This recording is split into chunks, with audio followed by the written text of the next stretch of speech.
नमस्कार दोस्तों, हमारे YouTube चैनल में आपका एक बार फिर से स्वागत है। आज हम कवर करने जाएंगे आपका 2 स्ट्रोक और 4 स्ट्रोक इंजन्स को, जो कि मेनली ब्रश कटर्स में यूज़ होते हैं। तो इस पूरे वीडियो में मैं 2 पॉइंट्स कवर करूंगी। एक तो ये कि आप सबसे आसान तरीके से एक 2 स्ट्रोक और 4 स्ट्रोक इंजन को कैसे पहचान सकते हैं, और दूसरा कि 2 स्ट्रोक या 4 स्ट्रोक इंजन में कौन सा इंजन बेहतर रहता है घास काटने के पर्पज़ से, या फिर जो और भी हमारे काम आते हैं, जैसे कि आपका गड्ढा खोदने का काम है, या फिर आपका लॉन मोइंग का काम है, या आपका चेनसो का काम है, या आपका हेज ट्रिमर का काम है। तो हर तरीके का ये आइटम 2 स्ट्रोक इंजन में या 4 स्ट्रोक इंजन में आता है। तो इनमें से कौन सा इंजन बेहतर रहता है और over the period of time किस इंजन के साथ आपको किस तरह की मेंटेनेंस करनी पड़ेगी। तो आपको फ़र्स्ट ऑफ ऑल मैं ये बताऊं कि जब आप किसी भी मार्केट में जा रहे हैं या फिर आप ऑनलाइन भी सर्च कर रहे हैं, तो ऑनलाइन ज़्यादातर क्लियर डिमार्केशन लिखी रहती है कि ये एक 2 स्ट्रोक इंजन है, इसका इतना पावर है, इतनी सीसी पावर है। वैसे ही एक 4 स्ट्रोक इंजन है, इसका इतना सीसी पावर है। तो ज़्यादातर वो लोग गलत इन्फॉर्मेशन नहीं देते हैं, तो वहाँ पर आपको डरने की ज़रूरत नहीं है। लेकिन फिर भी आपको वहाँ पर ये नॉलेज काम आएगी जब आपने प्रोडक्ट रिसीव कर लिया है। तो क्या आपने वही प्रोडक्ट रिसीव किया जो आपने ऑर्डर किया? तो एक बहुत सिंपल तरीका है कि जो 2 स्ट्रोक इंजन में बेसिकली 2T ऑयल मिक्स होकर के पेट्रोल के साथ मिलाया जाता है, और उस इंजन में आप देखेंगे कि सॉल्यूशन का या जो भी आपके फ्यूल का है एक ही टैंक है। उसमें 2 टैंक्स अलग अलग नहीं होते हैं कि जिसमें आप एक में मोबिल ऑयल डालेंगे और एक में पेट्रोल डालेंगे। तो आप बहुत क्लियरली समझ सकते हैं कि हाँ, जिसमें एक ही फ्यूल टैंक है वो आपका 2 स्ट्रोक इंजन है, और जिसमें एक फ्यूल टैंक है और एक छोटा सा टैंक आपका मोबिल ऑयल के लिए भी दिया हुआ है, वो एक 4 स्ट्रोक इंजन है। तो मैं आपको आपके समझ के लिए बहुत अच्छे से दिखा देती हूँ कि जैसे हमारे पास ये आता है एक ग्रीन क्राफ्ट का इंजन, ये आपका ब्रश कटर का इंजन है। तो इसमें आप देखिए कि आउटर कवर वगैरह डिफरेंट हो सकते हैं अलग अलग कंपनी के इंजन के हिसाब से, पर आप देखेंगे कि नीचे से जो टैंक है वो बेसिकली एक ही है, इसमें कोई और एक्स्ट्रा टैंक नहीं है। तो आप ये समझ लीजिए कि ठीक है, ये जो है अपना 2 स्ट्रोक इंजन है, इसमें 2T ऑयल मिक्स होकर के ही पेट्रोल चलेगा। अगर आप पेट्रोल में 2T ऑयल मिक्स नहीं करते हैं तो आपका इंजन सीज हो जाएगा, बिकॉज उसमें इनफ लुब्रिकेंट नहीं है या फिर बिल्कुल भी लुब्रिकेंट नहीं है। ये एक इंजन है जो कि 4 स्ट्रोक इंजन है, जो मैं आपको दिखाने जा रही हूँ। ये एक most commonly used 4 stroke brush cutter का इंजन है। इसे GX35 टाइप मॉडल भी बोला जाता है, क्योंकि होंडा का GX35 जो इंजन है वो सेम इसी तरह से बना हुआ है, या कह सकते हैं कि ये सारे इंजन GX35 की तर्ज पे बने हुए हैं। तो इस इंजन में आप देखिए कि आपको बहुत ही आसानी से देखने को मिलेगा, ये आपका पेट्रोल का टैंक है और ये आपका जो है मोबिल ऑयल का एक छोटा टैंक है। ठीक है, यहाँ आप लुब्रिकेंट अपना मोबिल ऑयल डालेंगे, जैसे हम लोग बताते हैं 20W40 डालने के लिए, और ये आपका पेट्रोल, ड्राई पेट्रोल यहाँ पर जाएगा। तो ये सिंपल सी चीज़ है जिससे आप एक लेमैन टर्म्स में, या फिर इवन कोई गार्डनर है, कोई पढ़ा लिखा है या नहीं है, या जो हमारे लोग हैं जो इस फील्ड में नहीं हैं, भले ही वो कितने भी पढ़े लिखे हों, तो उन्हें आइडिया नहीं आ पाता है, तो हर किसी के लिए काम करेगा कि जो 2 स्ट्रोक इंजन है उसमें सिंगल फ्यूल टैंक है, जो 4 स्ट्रोक इंजन है उसमें फ्यूल टैंक के साथ एक लुब्रिकेंट के लिए मोबिल ऑयल का छोटा टैंक भी है। अब यहाँ पे हमने डिस्कस कर लिया कि 2 स्ट्रोक और 4 स्ट्रोक इंजन में अगर हम ब्रश कटर लेने जा रहे हैं या कोई भी ऐसा गार्डनिंग मशीनरी लेने जा रहे हैं तो उसमें डिफ्रेंशिएट कैसे करना है। नेक्स्ट पॉइंट रहता है कि कई लोगों का ये सवाल होता है, मेरे काफ़ी कस्टमर्स का ये क्वेश्चन होता है कि 2 स्ट्रोक बेटर है या 4 स्ट्रोक बेटर है। अगर हम जेनरिक जाएं, जो इन जनरल 2 स्ट्रोक इंजन्स जो हैं वो सस्ते आते हैं 4 स्ट्रोक्स के कंपैरिजन में। लेकिन अब अगर आप इंटरनेशनल ब्रांड्स में जाएं, जैसे कि स्टील, हस्कवर्ना या होंडा में भी, यहाँ आप देखेंगे कि इनके ज़्यादातर ब्रश कटर्स 2 स्ट्रोक में ही बने हुए हैं, और होंडा के सिर्फ 4 स्ट्रोक में बनते हैं। स्टील और हस्क्वाना के ज़्यादातर ब्रश कटर 80-90% ब्रश कटर्स जो है वो 2 स्ट्रोक में बनते हैं और उनकी कीमत आपको सस्ती बिल्कुल भी नहीं मिलेगी। उनकी कीमत आपको बहुत आसानी से 12-15 हज़ार से सिर्फ स्टार्ट होगी और ऐसे भी ब्रश कटर्स तो 40-45-50-60 हज़ार तक के हैं। तो अगर मैं नॉन ब्रांडेड सेगमेंट में या फिर हम कहें जो हम इंडिया में होम ब्रांड्स लोगों के पास हैं उसकी बात करें तो 2 स्ट्रोक जनरली काफ़ी चीपर रहता है 4 स्ट्रोक से। एक 2 स्ट्रोक ब्रश कटर आपको मार्केट में आज की तारीख में बहुत आसानी से 7-8 हज़ार से स्टार्ट होके या कोई और भी ज़्यादा मतलब अगर इन्फीरियर क्वालिटी है तो 6 हज़ार से स्टार्ट होके आपको मिल जाता है और 4 स्ट्रोक इंजन जो हैं वो 10 हज़ार से स्टार्ट होके आपको मिल जाते हैं। लेकिन मैं ग्रीन क्राफ्ट को अगर यहाँ पर रिप्रेजेंट करूँ तो हमारे अपने पास 2 स्ट्रोक के कम से कम 4 से 5 वैरायटीज़ हैं। तो कुछ वैरायटीज़ तो ऐसी हैं जो 4 स्ट्रोक के प्राइस को भी क्रॉस कर जाती हैं, क्योंकि 2 स्ट्रोक इंजन का ये मतलब नहीं है कि वो हमेशा एक सस्ता ही इंजन होगा।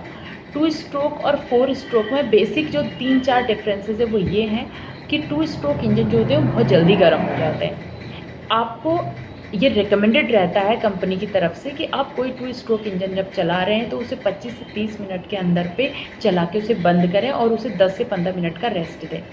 वेयरएज़ अगर आप इसी के साथ आप देखें कि 4 स्ट्रोक का इंजन तो उसे आप आराम से 50-55 मिनट तक चला सकते हैं, 1 घंटा भी चला सकते हैं और तब आप उसे 10 से 15 मिनट का रेस्ट दीजिए। तो चूँकि 4 स्ट्रोक इंजन जो हैं वो आपके मैंने बताया ज़्यादातर 35.5 सीसी से मोस्ट जनरली स्टार्ट हो जाते हैं और ये बहुत मोस्ट कॉमनली यूज्ड पावर है अपने 4 स्ट्रोक ब्रश कटर्स के लिए 35.5 सीसी। उसका पावर उतना नहीं है और ये इंजन जो है कंपैरेटिवली काफ़ी स्मूथ होता है, तो आपका वो इंजन इतनी जल्दी गर्म होता भी नहीं है। 4 स्ट्रोक में ही आपको इनफ पावर मिल रही है कि आप इंडिया की जो बेसिक जो ग्रास होती है जैसे दूबा है या फिर जो बेसिक कारपेट ग्रास लोग लगाते हैं या जो लॉन में घासें लगी रहती हैं उसको आसानी से काट सके और एट द सेम टाइम जो झाड़ियाँ हो जाती हैं उनको काट सके। जो 2 स्ट्रोक इंजन है इसके साथ ही वो 2 स्ट्रोक इंजन स्टार्ट हो रहे हैं आपके 43 सीसी से 52 सीसी तक जा रहे हैं बहुत आसानी से और कुछ बहुत रेयर कंपनीज़ हैं जो इससे भी आगे के सीसी या पावर निकाल रही हैं। तो 2 स्ट्रोक की एक टेंडेंसी है कि उसका इंजन जल्दी गर्म होता है और 4 स्ट्रोक के साथ वो चीज़ नहीं होती। नेक्स्ट पॉइंट अगर हम इसमें देखें तो फ्यूल एफिशिएंसी देख लेते हैं। फ्यूल एफिशिएंसी जो आपकी अगेन 2 स्ट्रोक की पावर ज़्यादा आ रही है, 43 सीसी कम से कम आ रही है, 52 सीसी कम से कम आ रही है, तो फ्यूल एफिशिएंसी 2 स्ट्रोक में कम हो जाती है। यानी कि आपका एक लगभग अंदाजे से देखा जाए तो 1 लीटर तेल में 1 लीटर पेट्रोल में आपका जो 2 स्ट्रोक इंजन है वो आपका 1.5 घंटा, सवा घंटा या फिर 1 घंटा 40 मिनट तक चल सकता है। 10-15 मिनट ऊपर नीचे बिल्कुल हो सकता है अलग अलग कंपनी के अलग अलग इंजन के हिसाब से। सेम अगर आप 4 स्ट्रोक इंजन में देखें तो 4 स्ट्रोक इंजन आपका 1 लीटर तेल में 2 घंटा आराम से चल सकता है। इसी में आप 15 मिनट नीचे भी कर सकते हैं, ऊपर भी कर सकते हैं। कंपनीज़ के प्रोडक्ट्स के हिसाब से डिफरेंट कंपनीज़ जो हैं वही 35.5 सीसी इंजन आपको बताएंगी, पर उसमें क्वालिटी इन्फीरियर और सुपीरियर हो सकती है। तो ये फ़र्क आपको आ जाएगा, यानी कि आधे घंटे का फ़र्क आप बहुत डिसेंटली देख लेंगे अगर आप 2 स्ट्रोक या 4 स्ट्रोक इंजन में फ्यूल एफिशिएंसी की बात करें तो। उसके बाद आपको मैंने ये चीज़ बताई दी है कि चलाने के टर्म्स में आप 2 स्ट्रोक को आधे घंटे तक लगातार चला सकते हैं, फिर आपको रेस्ट देना है। 4 स्ट्रोक को आप 1 घंटे तक लगातार चला सकते हैं, फिर आपको रेस्ट देना है। प्राइस की टर्म्स में बात करें तो 2 स्ट्रोक बहुत ही आसानी से बहुत कम रेट से स्टार्ट हो जाते हैं, जैसे कि मैंने आपको बताया था कि 7-8 हज़ार से आपको रेट से स्टार्ट हो जाते हैं और 4 स्ट्रोक के आपके आराम से 10 हज़ार से मार्केट में रेट से स्टार्ट हो जाते हैं। तो इनमें प्राइस का फ़र्क रहता है। दूसरा जो चलाने में मैंने बताया कि लुब्रिकेंट की बात है तो 2 स्ट्रोक को आप बिना टूटी ऑयल के नहीं चला सकते हैं और 4 स्ट्रोक को आपको एक तरफ आपने लुब्रिकेंट मोबिल ऑयल का चैम्बर है तो आप उसमें मोबिल ऑयल डालिए, एक तरफ आपको पेट्रोल डालना है तो आपके पास ये ऑप्शन रहता है कि आपको अगर आप लुब्रिकेंट डालना भूल रहे हैं, यानी कि उसमें ऑलरेडी मोबिल ऑयल है जो थोड़ा पुराना हो चुका है, लेकिन आपने पेट्रोल डाल के स्टार्ट करा तो आपका इंजन एकदम से सीज़ नहीं होगा, पर वहीं टू स्ट्रोक में अगर आप एक सिंगल टाइम भी टूटी ऑयल डालना भूल जाएंगे तो आपका engine within 5 minute seize हो जाएगा, और उसका मतलब होता है कि आपका ब्लॉक पिस्टन ख़त्म हो गया है इंजन का। और अब आपका जो कॉस्टिंग है यानी कि रिपेयर कॉस्ट जो है बहुत ही अच्छी खासी आने वाली है। तो आपको यहाँ पर जो कहते हैं ना आफ्टर सेल का जो एक्सपीरियंस होता है या फिर जो मेंटेनेंस कॉस्ट होती है वो टू स्ट्रोक में ज़्यादा हो जाती है, बिकॉज़ टू स्ट्रोक छोटी सी भी गलती बर्दाश्त नहीं करेगा। वहीं 4 स्ट्रोक में आपको चाहिए कि आप हर 10 से 12 घंटे इंजन चलने के आप हर 10 से 12 घंटे बाद अपना मोबिल ऑयल चेंज कर दें। उससे क्या है कि आपके इंजन में एक ताज़ा मोबिल ऑयल जब भी पड़ा रहेगा तो एक अच्छी लिब्रिकेंसी रहेगी, और आपका जो ब्लॉक पिस्टन है वो बिल्कुल भी जल्दी नहीं घिसेगा। और आपको उसकी मेंटेनेंस बस इतनी ही है, उसका जो हम कहते हैं कि एट होम सर्विस है वो इतनी ही है कि उसका मोबिल ऑयल टाइम से बदला जाए, और अगर आप वो उसको दे रहे हैं तो आपको एक लंबे समय तक सर्व करेगा। बट मैं इसके साथ ही आपको ये भी बता देना चाहूँगी कि अगर आप किसी एक दिन में दोनों इंजन्स को एक ही साथ सही कराने जाते हैं तो आपको 4 स्ट्रोक की कॉस्ट तकरीबन 2 से 3 गुना ज़्यादा पड़ेगी अगर पूरा का पूरा इंजन सही करना है तो। वो इसी वजह से है क्योंकि प्राइमरीली 2 स्ट्रोक इंजन सस्ता है और 4 स्ट्रोक इंजन महंगा है।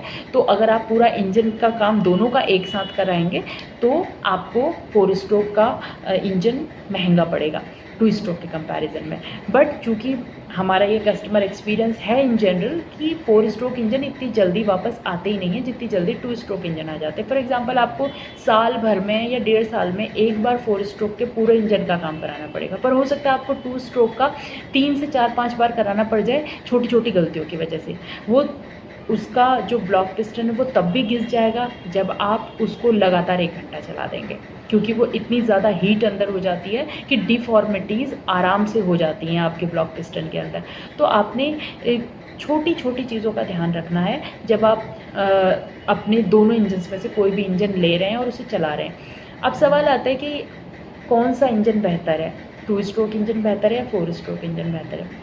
तो मैं ये बताऊंगी कि अगर आपको ज़्यादातर मैक्सिमम आप पावर वाले काम करते हैं, पावर आउटपुट आपको ज़्यादा चाहिए, आप इस तरह के काम करते हैं जैसे कि आपने उस 2 स्ट्रोक से टिलर चलाना है या उस पर्टिकुलर ब्रश कटर से टिलर चलाने का आपका काम है, या आपको चैनसो अटैचमेंट चलाना है या ऐसा कुछ भी चलाना है, तो वहाँ पे 2 स्ट्रोक का आउटपुट बहुत अच्छा रहता है, बहुत ज़बरदस्त पावर 2 स्ट्रोक आपको देगा, यानी कि छोटे समय में ज़्यादा पावर आपको 2 स्ट्रोक से मिलेगी, तो वहाँ पे 2 स्ट्रोक अच्छा है। अगर आपको ऐसे काम है जो आपको पता है कि आपको बेसिक लॉन मेंटेनेंस है, गार्डन मेंटेनेंस है, क्रॉप कटिंग करनी है बेसिक, आपको ज़्यादा कोई हाई पावर के काम नहीं करने, वहाँ पे 4 स्ट्रोक अच्छा है। 4 स्ट्रोक स्मूथ रहता है, 4 स्ट्रोक की फ्यूल एफिशिएंसी अच्छी रहती है। तो ये सारी चीज़ें हैं। अब हम एक जगह पे खड़े होकर ये बिल्कुल भी नहीं कह सकते हैं कि ये पर्टिकुलर 2 स्ट्रोक बिल्कुल बेकार है या ये पर्टिकुलर 4 स्ट्रोक बहुत ही ज़बरदस्त है।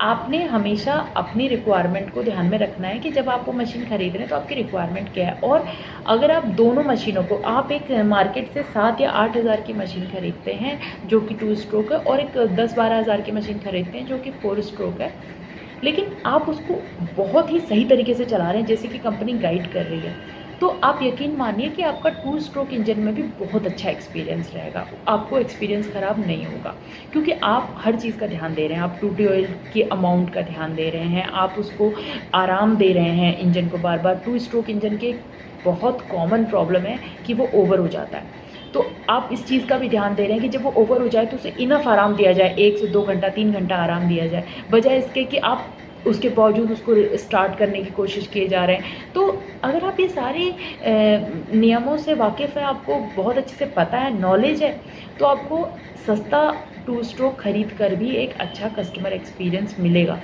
और वहीं अगर आपको ज़रा भी नॉलेज नहीं है तो आप बहुत अच्छे ब्रांड के, इंटरनेशनल ब्रांड का 40,000 का ब्रश कटर भी खरीदेंगे तो भी आपको वो सेटिस्फैक्शन नहीं होगा। तो इसलिए हमें ये तो जानना ज़रूरी है कि इन दोनों में क्या फ़र्क है, इन दोनों को कैसे मेंटेन किया जाता है। एट द सेम टाइम हमें ये जानना भी ज़रूरी है कि उसकी जो आफ्टर परचेज़ आपकी जो बेसिक मेंटेनेंस है वो आप ही के हाथ में है। और आप जब भी उस मशीन को किसी और को हैंड ओवर करते हैं, जैसा कि कॉमनली देखा जाता है गांव देहातों में या इवन शहरों में भी, कि आपसे आपका दोस्त या आपका कोई और सगा संबंधी मशीन मांग लेता है कि भाई तेरे पास मशीन है तो तू मुझे दे दे, मैं अपना लॉन मेंटेन कर लूँ, या जो भी लेटर ऑन वो ख़रीद लेगा वटेवर।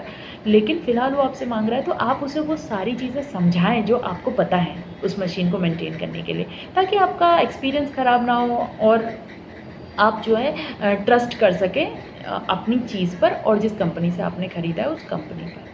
इसके रिगार्डिंग अगर आपको इस सेगमेंट में और भी कोई क्वेश्चंस हैं, इस रिगार्डिंग आपको और भी कोई क्वेश्चंस हैं, तो आप उन क्वेश्चंस को कमेंट करके हमसे पूछ सकते हैं, हम उसके आंसर कमेंट्स में देंगे। और इसके अलावा जैसे कि मैंने आपको पहले भी बताया है, आप अगर अपनी ज़रूरत के हिसाब से मशीन जानना चाहते हैं कौन सी मशीन आपके लिए काम करेगी, तो आप हमें दिए गए नंबर पे कभी भी कॉल कर सकते हैं। हम आपको इन डिटेल ज़रूर कंसल्ट करेंगे कि आपके लिए क्या फ़ायदेमंद है और क्या चीज़ आपके लिए वर्कआउट करेगी। आई होप मैंने जितना मेरी सोच समझ में था मैंने ज़्यादातर चीज़ें कवर की हैं। अगर कुछ और चीज़ें हैं जो जिससे आप हमें एम्पावर कर सके, बिकॉज़ ये कुछ बहुत हाईली टेक्निकल लोग भी इस वीडियो को देख सकते हैं, तो अगर वो देख रहे हैं और कहीं पर हम कोई चीज़ को कम बता रहे हैं या गलत बता रहे हैं, तो वहाँ पर आप करेक्ट करें, क्योंकि ये बहुत ज़्यादा ज़रूरी है। इस वीडियो का या इन सीरीज़ ऑफ वीडियोज़ का यही मकसद है कि हम सही इन्फॉर्मेशन पास कर सकें अपने कस्टमर्स तक। और हमारा कस्टमर बेस लार्जली फार्मर्स हैं। वो लोग ज़्यादातर काफ़ी चीज़ें धोखे में ही ख़रीदते हैं, डाउट्स में ही ख़रीदते हैं, कन्फ्यूजन्स में ही ख़रीदते हैं। तो इसलिए आप प्लीज़ ज़रूर हमें बताएं कि हम कहाँ पर गलत बोल रहे हैं या कहाँ पर हमने थोड़ी सी कम इन्फॉर्मेशन दी है, हम क्या और ऐड ऑन कर सकते हैं। इसके साथ ही अगर आपको ये वीडियो लगती है कि किसी के काम आ सकती है, तो आप उसको ज़रूर बताएं, उसे ज़रूर शेयर करें ये वीडियो। इसके साथ ही अगर आप इन वीडियोज़ को इंग्लिश में देखना चाहते हैं या इंग्लिश सबटाइटल्स चाहते हैं, तो प्लीज़ मुझे ज़रूर बताएं, क्योंकि मैं यही सोच कर ये वीडियोस बना रही हूँ कि ज़्यादातर हिंदी स्पीकिंग लोग आसानी से समझ पाएँ। और अगर कहीं पर आपको कुछ चीज़ समझ नहीं आती है, आप इंग्लिश में कंफर्टेबल हैं, तो आप ज़रूर बताएं, मैं उसके लिए भी इसमें सबटाइटल्स डालूँगी या कोई वीडियो इंग्लिश में ज़रूर निकालूँगी। तो इसके साथ ही आप लोगों का बहुत बहुत धन्यवाद यहाँ तक मेरे साथ बने रहने के लिए। आप ज़रूर हमें फॉलो करें। अगर आप इस तरह की और वीडियोस चाहते हैं तो आप हमें इंस्टाग्राम में भी फॉलो कर सकते हैं और हमें फेसबुक में भी फॉलो कर सकते हैं। Thank you so much.